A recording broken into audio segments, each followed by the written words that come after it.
ഞാൻ ഉണ്ടായിരുന്ന പള്ളിയിൽ ഉസാമ ബിൻ ലാദന് വേണ്ടി മയ്യത്ത് സ്കെച്ച് ഉണ്ട്. അത് ഞാൻ കണ്ടിട്ടുള്ള ഉസാമ ബിൻ ലാദന് വേണ്ടി മയ്യത്ത് സ്കെച്ചിരിക്കുന്ന ഏത് പള്ളി? പറയണ്ട, അത് നിങ്ങൾ എടുക്കും. ഏതെങ്കിലും പള്ളിയുടെ പേര് പറ.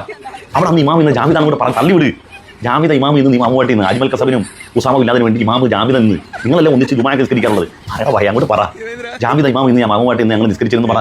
അട്ടിവിടെ 2 മുസ്ലിം പേരല്ലേ, ആളുകൾ വിശ്വസിച്ചോളും. മണ്ട അതിന് ചോദ്യം നടത്താൻ മറ്റേ ചോദ്യം വരും. ഒപ്പം നിസ്കരിച്ചാരാന്ന് ചോദിക്കും. ജാമിദ ഇത്ര പേരൊന്നും പറയത്തില്ല. ഒപ്പം അങ്ങ് നിസ്കരിച്ചാരാന്ന് ചോദിച്ചു. താങ്കളോടൊപ്പം ഈ പറയുന്ന ഉസാമ ബിൻ ലാദന്റെ മയ്യത്ത് നിസ്കാരം കൂടിയ കുറച്ചധികം ആളുകൾ കൂടി ഉണ്ടെങ്കിൽ അവർക്ക് യാതൊരു പ്രശ്നമില്ല. പക്ഷേ കാര്യം പറയുമ്പോൾ നിങ്ങൾക്ക് 10 ആൾ വേണം. നിങ്ങൾ പറഞ്ഞ കഥ എടുക്കണമെങ്കിൽ ഞാൻ ഒരാൾ വെച്ചെടുക്കും. വേണ്ട, താങ്കൾ സ്ഥലത്തിന്റെ പേര് പറഞ്ഞാലും മതി. ഏത് പള്ളിയിൽ വെച്ചാണ്? സത്യം പറഞ്ഞ നിനക്ക് വേണമെങ്കിൽ ഒരു നാരങ്ങ മുട്ടായി ഒരു മഞ്ചു കൊണ്ട് മേടിച്ചേ. ഇത് നിന്നെ വലിയ ഇഷ്ടമാണ് മുത്തേ. നീ സത്യം പറ, കഷ്ടം പ്ലീസ്. ആരായിരുന്നു, ഏത് പള്ളിയിലായിരുന്നു പറഞ്ഞേ? നീ ഒന്നാലും പറയുന്നില്ല. വെറുതെ എങ്കിലും പറ. പാലാപ്പള്ളി യുവപ്പള്ളിന്ന് പറ. നിനക്ക് 5 രൂപ 5 മഞ്ച മേടിച്ചു തരാം.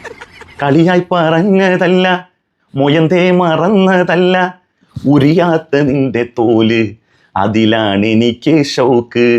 ആദ്യത്തെ ഭാര്യ ചവിട്ടി രണ്ടാമത്തോളു നെക്കി, അവരൊന്നിച്ചൊന്നായി ചേർന്ന് ഒടുവിൽ മുഖത്ത് തുപ്പി. ജനിപ്പിച്ച ഉമ്മ തന്നെ ശപിച്ചുള്ള നിന്റെ ലൈഫ് ഇനി ഒടുവിൽ നായ നക്കിയിടും എൻ്റെ പൊന്നാരെ. അതുകൊണ്ട് നീ മരിക്കുന്നതിന് മുമ്പെങ്കിലും ഒരു സത്യമെങ്കിലും പറയടാ പൊന്നാരെ. ടെക്നോളജി ഉണ്ട് നിങ്ങളതിൽ? ടെക്നോളജി ഉണ്ട്, നിങ്ങളെ കൂടെ നിൽക്കാം. അടുത്ത ടെക്നോളജി ഉണ്ടാ?